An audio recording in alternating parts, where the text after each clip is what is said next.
With that, we are here today for sentencing.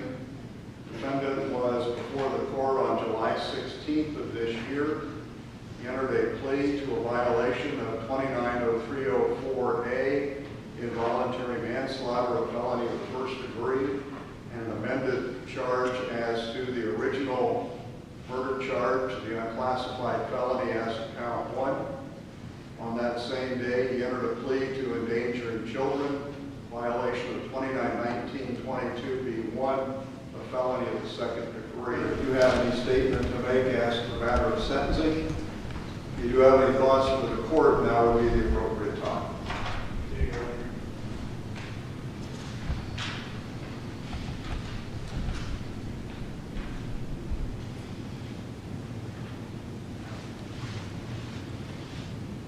Not only because I had a beautiful, healthy baby boy, but I had everything thankful for him.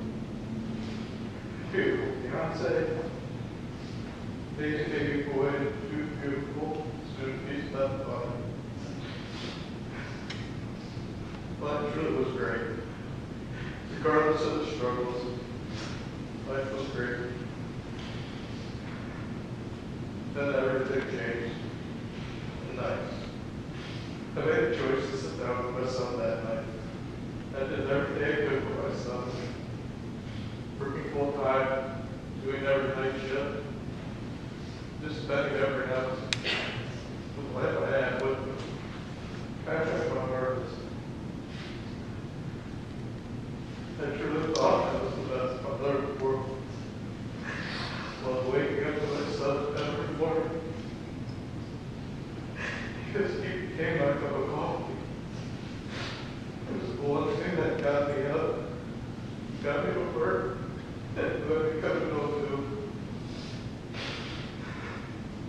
It wasn't a single thing in his life not being up. The months that have followed, almost years now, I wish I had an answer to that. Keeps me up all the time, trying to figure it out. I'm here today because I made a mistake and I accept and take responsibility for the tragic accident that it made. The court is just struck by the injuries that James suffered. And we can all have our ideas, and some of the folks with the fancy letters after their names have opinions. But the bottom line is these injuries are just really tough to understand. As real as they are, James knows what happened.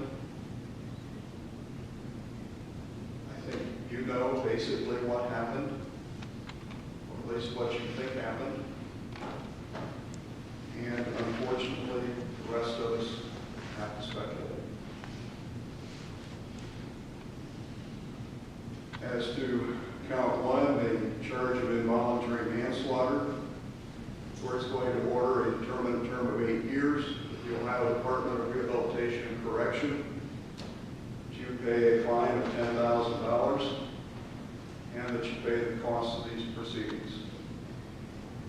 As to count 2, the endangering children, felony in the second degree, a violation of 291922 of the code. The court is going to order that you serve a determined term of 6 years with the Ohio Department of Rehabilitation and Correction. Pay a fine of $5,000 and that you pay the cost of these proceedings.